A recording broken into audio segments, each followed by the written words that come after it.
হাওয়া আলাইহিস সালামের সৃষ্টি আদম আলাইহিস সালামের জান্নাতে প্রবেশের আগেই হয়েছিল। কারণ আল্লাহ তাআলা বলেন, হে আদম, তুমিও ও তোমার স্ত্রী জান্নাতে বসবাস করো। ইসহাক ইবনে বাশার রহমতুল্লাহি আলাইহি স্পষ্ট রূপেই এই অভিমত ব্যক্ত করেছেন। কিন্তু অধিক সাহাবাগণ রাদিয়াল্লাহু তাআলা আনহু বর্ণনা করেন, আল্লাহ তাআলা ইবলিসকে জান্নাত থেকে বের করে দেন, তারপর আদম আলাইহিস সালামকে জান্নাতে বসবাস করতে দেন। তখন আদম আলাইহিস সালাম জান্নাতে নিঃসঙ্গ একাকী ঘুরে বেড়াতে থাকেন। সেখানে তার স্ত্রী নেই, যার কাছে গিয়ে তিনি শান্তি লাভ করতে পারেন। একসময় তিনি ঘুমিয়ে পড়েন, উঠে দেখেন যে তার শিওরে একজন নারী বসা। আল্লাহ তাআলা তাকে আদম আলাইহিস সালামের পাঁজরের হাড় থেকে সৃষ্টি করেছেন। তাকে দেখে আদম আলাইহিস সালাম জিজ্ঞেস করলেন, তুমি কে? তিনি বললেন, আমি একজন নারী। আদম আলাইহিস সালাম আবার জিজ্ঞেস করলেন, তোমাকে কেন সৃষ্টি করা হয়েছে? জবাবে তিনি বললেন, যাতে আপনি আমার কাছে শান্তি পান। তখন ফেরেশতাগণ আদম আলাইহিস সালামের জ্ঞান যাচাই করার উদ্দেশ্যে জিজ্ঞেস করলেন, হে আদম, বলুন তো ওনার নাম কি? আদম আলাইহিস সালাম বললেন, হাওয়া। ফেরেশতাগণ আবার জিজ্ঞেস করলেন, হাওয়া নাম হলো কেন?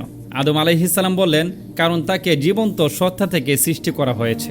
ইবনে আব্বাস রাদিয়াল্লাহু তাআলা আনহু বর্ণনা করেন, হাওয়াকে আদম আলাইহিস সালামের বাম পাঁজরের সব থেকে ছোট হাড় থেকে সৃষ্টি করা হয়েছে। তখন আদম আলাইহিস সালাম ঘুমন্ত অবস্থায় ছিলেন। পরে সেই স্থানটি আবার গোশত দ্বারা ভরে দেওয়া হয়। এ প্রসঙ্গে আল্লাহ তাআলা বলেন, ইয়া আইয়ুহান নাসু তাকু রাব্বাকুমুল্লাযী খালাকাকুম মিন নাফসিন ওয়াহিদাতিন ওয়া খালাকা মিনহা যাওজাহা ওয়া বাসসা মিনহুমা রিজালান কাসীরান ওয়া নিসাআ। হে মানব জাতি, তোমরা তোমাদের রবকে ভয় করো, যিনি তোমাদেরকে এক ব্যক্তি থেকে সৃষ্টি করেছেন এবং যিনি তা হতে তার সঙ্গিনীকে সৃষ্টি করেছেন এবং তাদের দুজন থেকে বহু নর ও নারী ছড়িয়ে দিয়েছেন।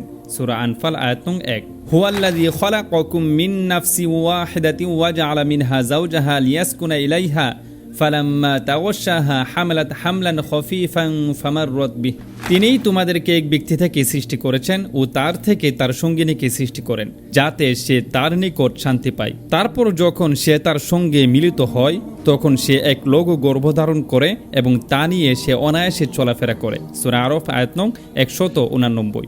সহিহ বুখারী ও মুসলিম শরীফে আছে, হযরতে আবু হুরায়রা রাদিয়াল্লাহু তাআলা আনহু বলেন, রাসূল সাল্লাল্লাহু আলাইহি ওয়াসাল্লাম বলেছেন, মহিলাদের ব্যাপারে তোমরা আমার সুসংবাদ গ্রহণ করো, কেননা নারীদেরকে পাঁজরের হাড় থেকে সৃষ্টি করা হয়েছে, যা একদম বাঁকা। যদি তোমরা তাকে সোজা করতে চাও তাহলে ভেঙে যাওয়ার সম্ভাবনা আছে। সুতরাং তাকে বুঝিয়ে পথ দেখানোর চেষ্টা করো, তবেই সে বুঝতে চেষ্টা করবে।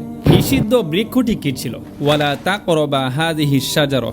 এই আয়াতের ব্যাখ্যায় মুফাসসিরগণদের মতভেদ রয়েছে। কেউ বলেন গাছটি ছিল আঙ্গুরের, আর ইহুদিদের ধারণা হলো সে গাছটি ছিল গমের। ওয়াহাব রহমতুল্লাহি আলাইহি বলেন, তার দানাগুলো ছিল মাখন অপেক্ষা নরম আর মধু অপেক্ষা মিষ্ট। সাউরি, আবু হাসিন ও আবু মালিক সূত্রে বর্ণিত ফামাররাত বিহি। এ আয়াতে যে বৃক্ষটির কথা বলা হয়েছে সেটি হচ্ছে খেজুর গাছ। ইবনে জুরাইজ মুজাহিদ রহমতুল্লাহি আলাইহি থেকে বর্ণিত, সেই গাছটি ছিল ডুমুর গাছ।